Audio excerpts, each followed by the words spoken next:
gathered one more day in our life to bring glory unto Him. As I always used to say that it is really a wonderful thing to listen God's word. And that was the reason I personally believe in the apostolic period, they kept the apostles' doctrine first. Have you ever noticed that one? Everything is important. I don't disagree with that. Even in the order of those, the things what they continue. The first one is the apostles' doctrine. Then comes the fellowship. Then breaking bread. Then prayers. Then the four things they continue. But you see that the priority is given to God's word. The only because, not because other things are not important. If you are very much clear what the Bible says, all other things will automatically come into your life. Right? Why you have no fellowship with one another? Because you don't understand God's word. Because you don't listen to God's word. Why you don't have the breaking bread every Sunday? Because you don't listen to God's word. Because you have no understanding of God's word. Why you don't have the prayer meeting or praying together? Because you don't understand God's word. Because that makes no sense to you. So that's the reason the apostles' doctrine comes in the first. In fact, when the first deacons were selected in Acts chapter 6, what was the main, prime reason behind that? Anyone can tell me that? What was the main reason, the prime reason, the most important thing that made the apostles to select the deacons among the people to take care of the table? What's the reason? So that they may not be distracted by serving the table, preaching the word of God. That's the important thing. They made it very clear. See, the church is very, very serious matter, and we cannot just come and serve the table. You choose among you some deacons who will be doing that, but we will focus on preaching God's word. Preaching God's word is really a wonderful thing. And listening to God's word is even much greater than that. Why? The preacher will have more judgment than the listener. That's why the preaching is a wonderful thing, that the listening is the most wonderful thing. But don't think that one, you will be exempted from the judgment. Everyone who listens to God's word, and he is accountable to what he listens and what he does not obey or do. So today I have picked up a topic that is a rapture. And I'm planning, to take maybe the series of studies, till you get raptured from this, at our campus. So maybe how many Sundays I do not know exactly. Next to all the Sundays, we are going to talk about the rapture. So today is maybe a kind of introduction. I will introduce a lot of important things. Then the upcoming all the Sundays, we are going to talk about the rapture. And when you hear the word rapture, what things comes into your mind? First of all, anybody says something, what you will ask? Oh my dear brother and sister, where is that in the Bible, right? That's what we will say. You talk about the rapture. Where is that in the Bible? That's the one question we commonly ask. Second thing, if you really do not know the meaning of the rapture, what do you say to the second one? Hey, what is the meaning of the rapture? That's what you will ask. That's the basic thing. We will just go to the basic things. Then I will go further and I will introduce many more other things. As anyone has any idea about rapture, I think the final students are studying about the eschatology, right? You might have got some idea about the rapture. What is the rapture? Don't say R-A-P-T-U-R-E, rapture. I'm not asking the spelling of the rapture. What does it mean, the rapture? Why the rapture is very much, the inevitable and indispensable thing for a Christians are concerned. What is next concerning the church? That is absolutely rapture. I'm going to talk about the basic introduction about the rapture, where I would like to explain what is the rapture is all about, then some of the descriptions, then the importance of the rapture. By the way, there is no term rapture that comes in the Bible if you search the whole Bible from Genesis to the Revelation. You will not find anywhere, the word rapture occurs in the Bible. Then where did we get this term rapture? I read it, from Charles Ladies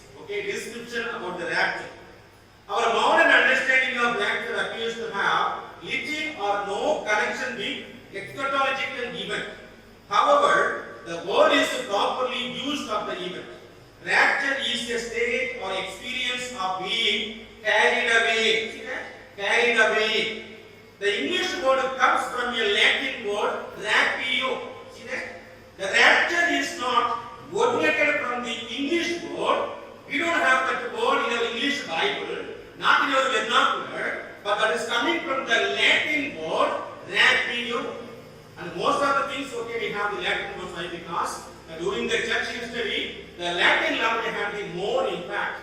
When Thomas Aquinas and Jerome and all propagated some of the key people for the Roman Catholicism, then the Latin language was very much predominant and prevalent. That was why many things are there.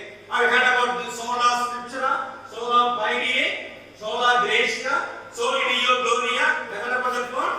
So all things are coming from the Latin word. The Latin we have got all these words. Those words are not there in our English Bible, not even Greek. So this rapture is coming from the the word, the Greek, the Latin word, rapture. Okay, continue. Which means to seize or snatch in relation to or exhausting of the spirit, or actual removal from one place to another. Very, very interesting thing. Look at the meaning. That's why John Snyder says, eschatologically concerned, the rapture may be suddenly look like not at all applicable. But concerning the very meaning of the event recorded in the Bible, that is very much apt word rapture. Why?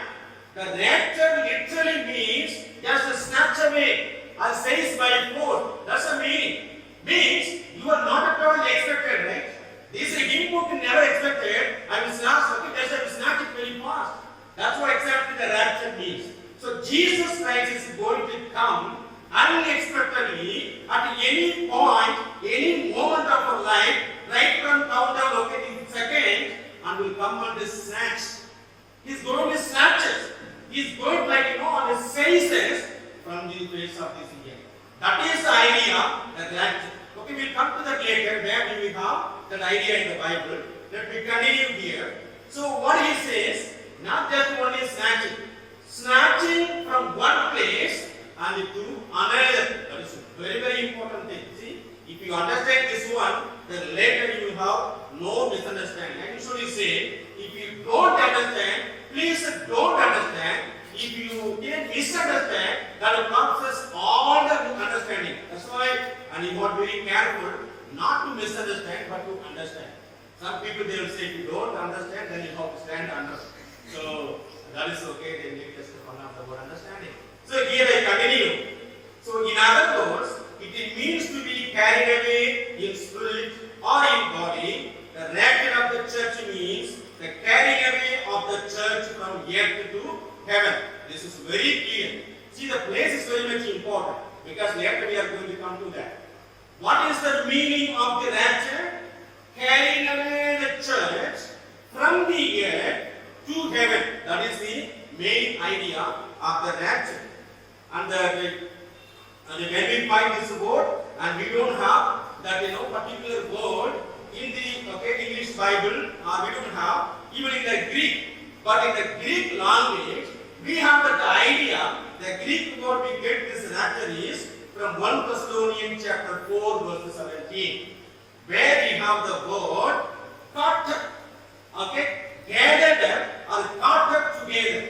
See, there are two groups of people on the rapture. The dead one will rise and go first.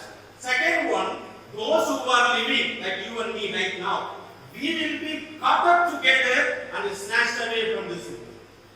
In fact, among the two groups of people of the rapture who will be meeting the Lord in the mid-air, for the second group, specifically, this word rapture is used. When Christ is going to come in the mid-air, those who died in Christ, they will rise first. Okay, that's not used for them, the rapture. The rapture, the Latin word literally means for the living one who will be saved, who will be carried away, who will be caught up together to meet the Lord in the mid-air. Okay, that is about the terminology and the meaning of the rapture. Now, since there is no word for rapture in the Bible, is it mandatory for us to believe the rapture, adopt not the rapture? That's really maybe interesting question. That is the case. There are so many things that we have in the Bible. We don't have the terms, right? For example, you take the word Trinity, right? Who had brought that word? Okay, the church father Tertullian, for the first time in the history of Christianity, he used the word Trinity. Because Trinity is not mentioned in the Bible, I don't believe in Trinity. Can you say that? See, I am a blind man.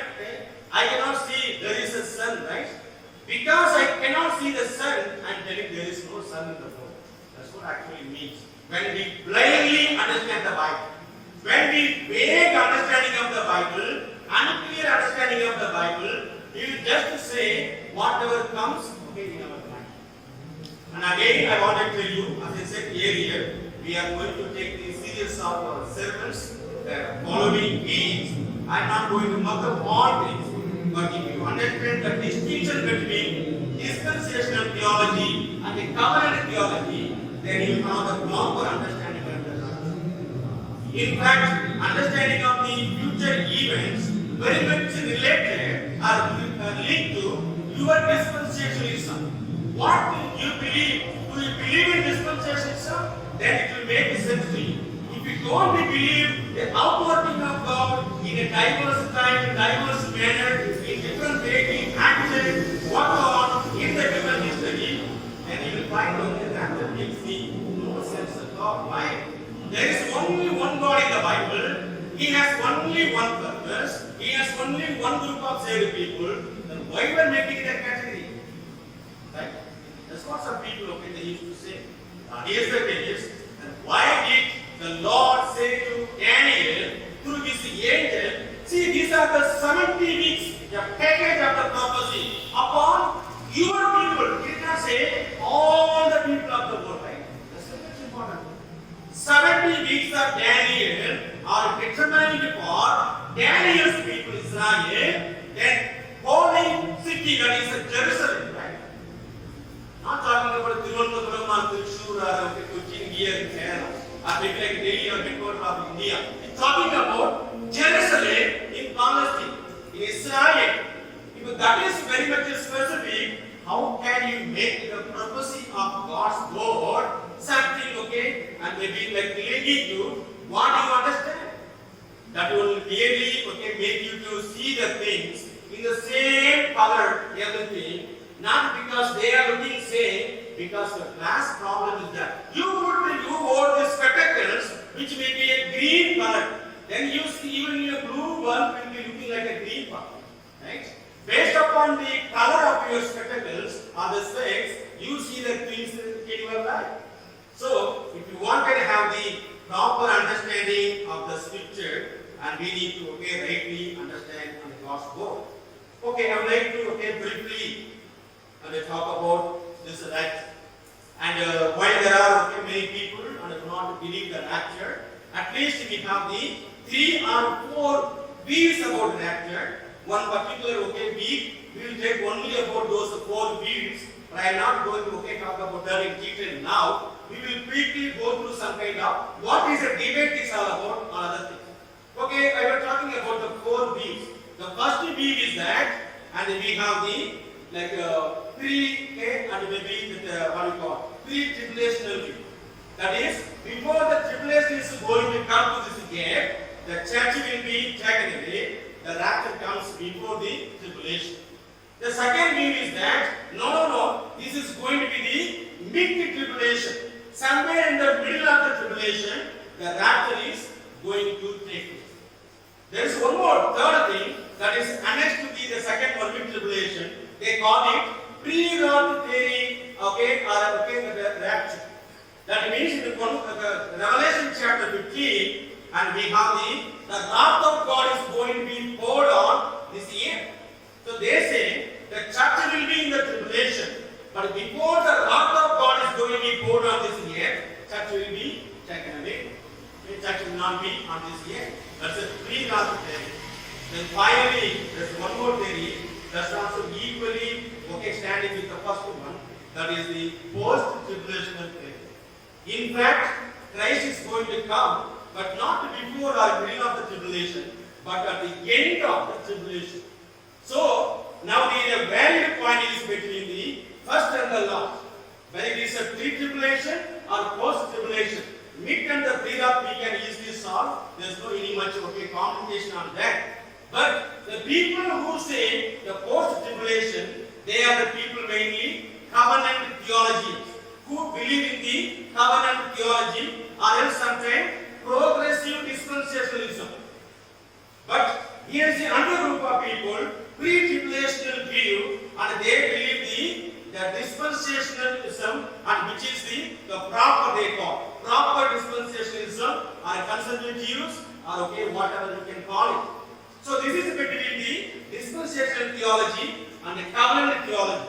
When you understand the two systems of theology, that will give you the more understanding. Others, okay, you will see that. Because the covenant theology is believing certain things, okay, looking like right for them, but very, very dangerous things. For they see there's no distinction or a difference between the Israel and the church.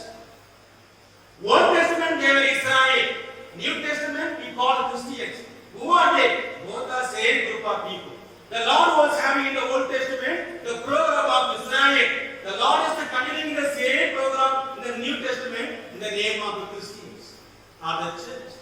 So they don't feel, they don't see the distinction between the Israel and the church. But this is very, very dangerous teaching. Why? Because Matthew chapter 16 verse 18, where Jesus used the Greek term oikomenos, which is the future active indicative, I will build my church that has never ever existed before at that point. Very interesting thing. When Jesus told to Peter, Matthew chapter 16, when he claimed, you are the Son of the living God, you are the Christ, the Son of the living God. Then Peter was appreciating, yes, Peter, Father has revealed to you, you have proclaimed that, you have well said, I will build my church. It's something new program. Even disciples never understood it when Jesus was applying that word. How can you and I will understand that? Right? After Jesus told about the new program, he accomplished everything. Acts chapter 1, what they were asking to the Lord Jesus Christ before he was ascending. Lord, everything is okay, it's wonderful now. Right? Now the time is ready. Election is over. You are the like a only nominee. All other people they lost their deposits. You are like superhero, maybe superhero now. So everything is ready. Are you going to establish the kingdom now to Israel? They asked the question. It's not very interesting thing. Jesus told in Matthew chapter 16, what did he say? I will build my church. They never asked about it. I really wonder about the Peter. When Jesus applied those things to the Peter direct, okay, the immediate context, Peter never maybe looked at Jesus. Oh, church? What is a church? He never asked any question about that. Oh, Jesus says, okay, a lot of things, And that's what. In fact, okay, Jesus was asking them to buy food. When he was, at the possible family, right? But if people are only thinking about, buying the food and eating the food, Jesus was talking about something in the Samaritan woman, but still they were wondering whether, Jesus had eaten something or not. So the disciples were, kind of what we say, they were not able to understand a lot of things, even concerning the program of Christ on this earth. That was the reason when Jesus said, the Son of Man is going to be betrayed, he is going to be arrested, the people of this earth is going to crucify me, but don't worry, on third day he will rise again. And Peter was so shocked to hear that. What is going on here? I thought you were going to be the Prime Minister, I am going to be the Home Minister, then you are waiting for some other minister, the Cabinet Minister, but you are talking about the crucifixion, dying and going and leaving from this world. That makes no sense to me. Then what did Jesus say to the Peter? Get behind me, Satan. Not because Peter was Satan, the thought that he brought before Jesus was Satan. People, they never understood what kind of Messiah he was.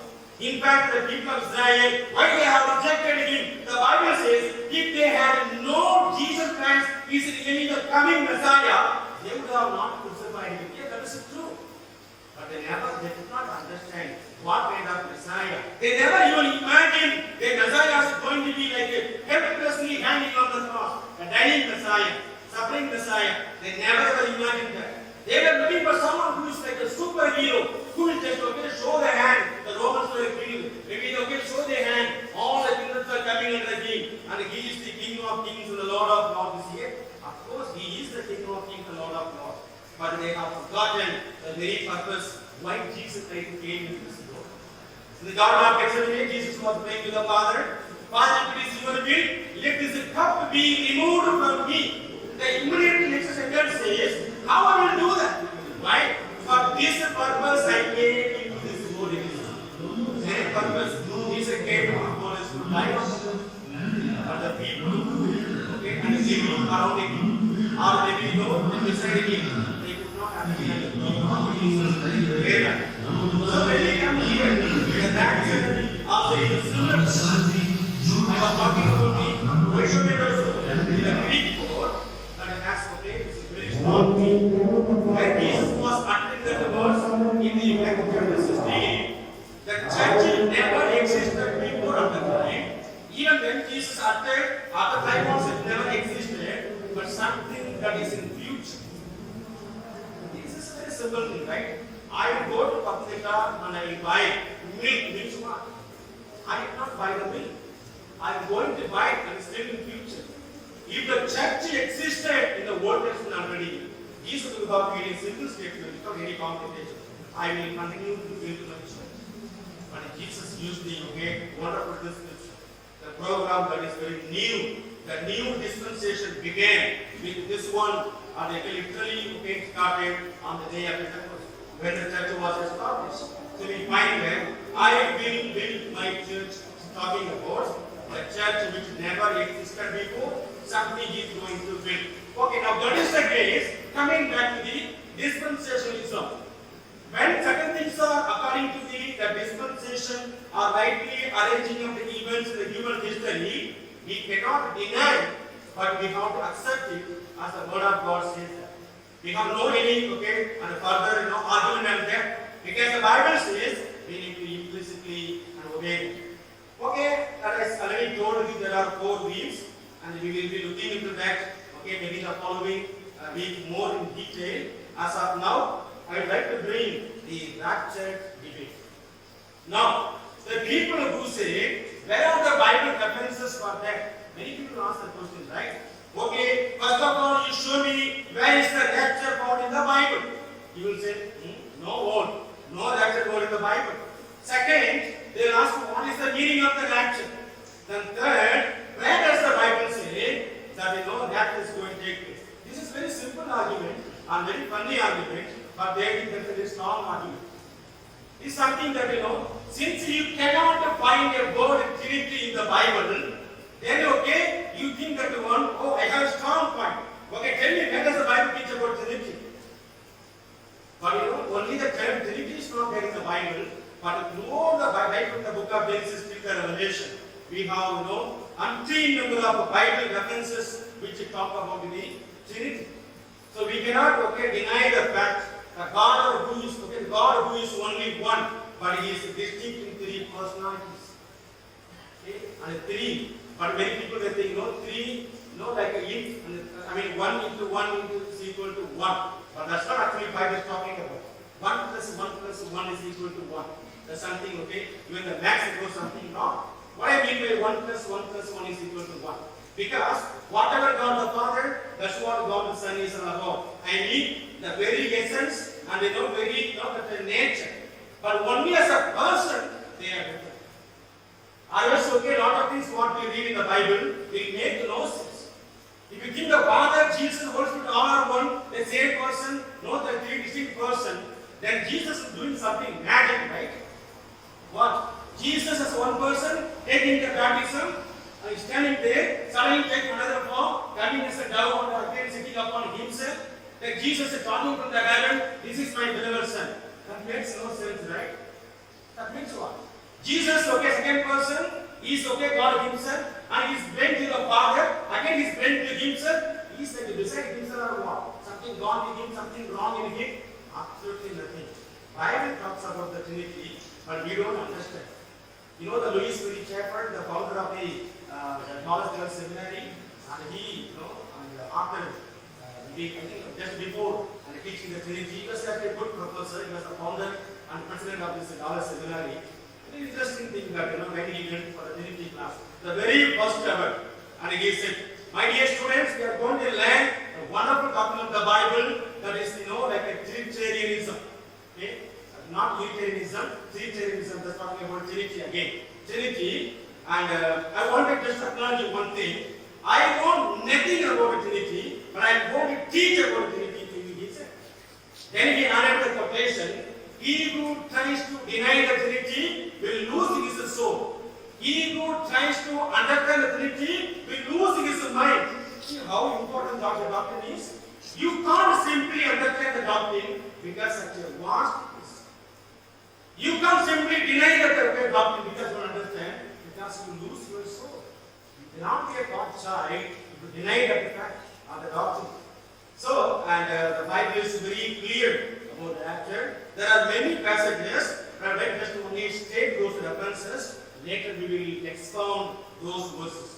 The first passage is John's Gospel, chapter 14, where Jesus himself told the disciples, "Let not your heart be troubled. Believe in God and believe in me." Then he is talking about, "I am going to go away from you. Don't worry. I will go to my Father. There are so many mansions there in my Father's home. I will prepare a place for you." Then read the very interesting thing. "I will come again, take you to be with me where I am." That means what? Where Jesus Christ is going to go? Heaven. Where he is going to take the believers? Heaven. That's what exactly we were talking about. 1 Thessalonians chapter 4. Where he is going to take the believers, there he is. So, and that's the first reference. The second one is 1 Thessalonians chapter 4, 13 to till the last verse 18. By this verse, comfort one another. The third reference is and the book of Philippians chapter 3, verses 20 and 21. And this is talking about, again the rapture. We are eagerly waiting for our Savior from heaven to come. Our citizenship is not on this earth. We belong to the heavenlies. We are waiting for our Savior to come. And when he is going to come, we are going to live in the heaven. Our body is going to be transformed. We are going to be in the new body. Then one more reference explicitly talking about is that 1 Corinthians chapter 15 from verse 51 to 55. We find that Apostle Paul, in fact, he was talking about, "Behold, I am going to tell you a mystery." That is not you have to understand. The people who say God has only one program and that it is continuing New Testament time, then why there has to be mystery there? If something God has begun in the Old Testament and continuing in the New Testament, that can never ever be called mystery. What does it mean? The people of the Old Testament never had idea about the church, never had idea about the rapture, never had idea about the transformation or having the glorified body. They never had those ideas. So this is a distinct program. The church is no way ever come to Israel. Israel is separate and church is separate. There are so many reasons. God willing, the culmination of our rapture series, I am going to give you 50 reasons, not like 1, 5, 15, 50 reasons why church cannot go through tribulation. That's a wonderful thing, right? If I give maybe 10 reasons, you make a of something, give some kind of anti-teaching to that, you can deny. I am going to give you 50 reasons why church will not go through the church. Then let me see what the 50 refuted point that you can bring to the Bible is so clear. We are not clear. When the Bible passages make the sense. Remember to my students whom I taught the BSM, Bible study methods and hermeneutics, how I began the classes. When the plain sense of the scripture makes the plain sense, it seeks no other sense.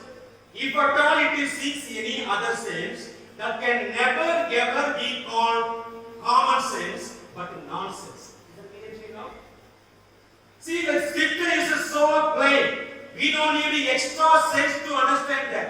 If the Bible says Christ is going to come in the middle-air, and that the believers in Christ will rise up and we will be caught up and meet in the air and we will be taken to the Lord. Again, 1 Thessalonians chapter, that the 5, even also the 2 Thessalonians chapter 2, we find, we will be taken to the Lord.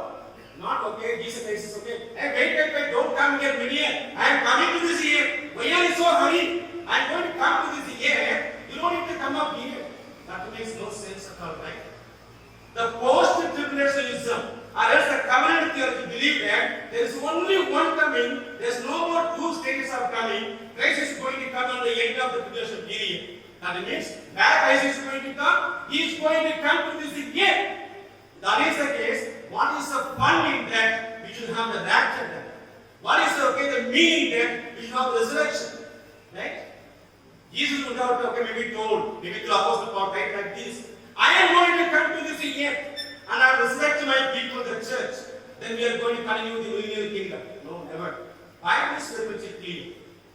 1 Thessalonians chapter 4 talking about only a couple of people, the maximum. The voice of an archangel, then the Lord Jesus Christ, when he is going to descend and come to the millennium. No other people are talking about in the rapture. Rapture, I mean, the first stage of the second coming of Christ. But when we read the book of Jude, verses 14 and 15, this is very much clear that Jesus Christ as the King of Kings and the Lord of Lords, he is going to come with 10,000s of the saints with him. It's not something amazing thing.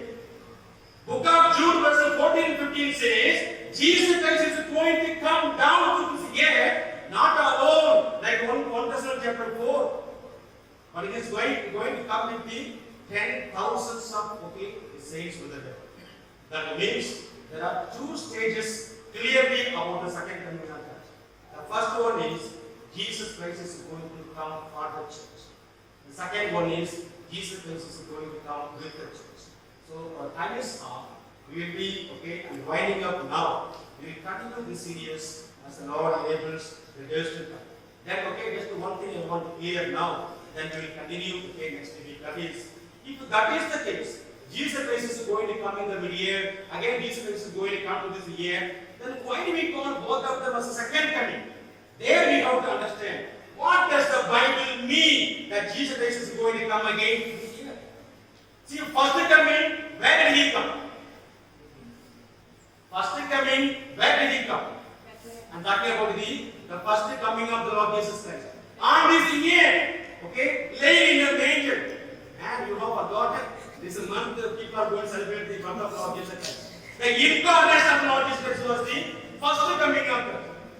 So he came down to this year. Second coming, again he is going to come down to this year only. Then why we don't call the rapture as the one more coming or maybe third coming, something like that? Why? Because the comings of Christ are based upon his coming to this year, not in the year. That is why we don't call that one. Maybe something, and maybe that is second coming, then third coming will be here. No. First coming, second coming, both comings of Christ are to this year. Rapture, we call it first state in the second coming of Christ, the second state in the second coming of Christ. First stage of second coming of Christ is 1 Thessalonians 4, or reference what I have given. Christ is going to come for the church.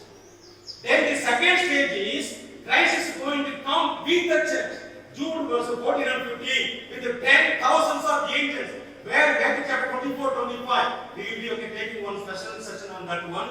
What that talks about that. Where we all over the world, all the tribes will behold Jesus Christ is coming. Like lightning from the east to west. Everybody will behold that he is coming.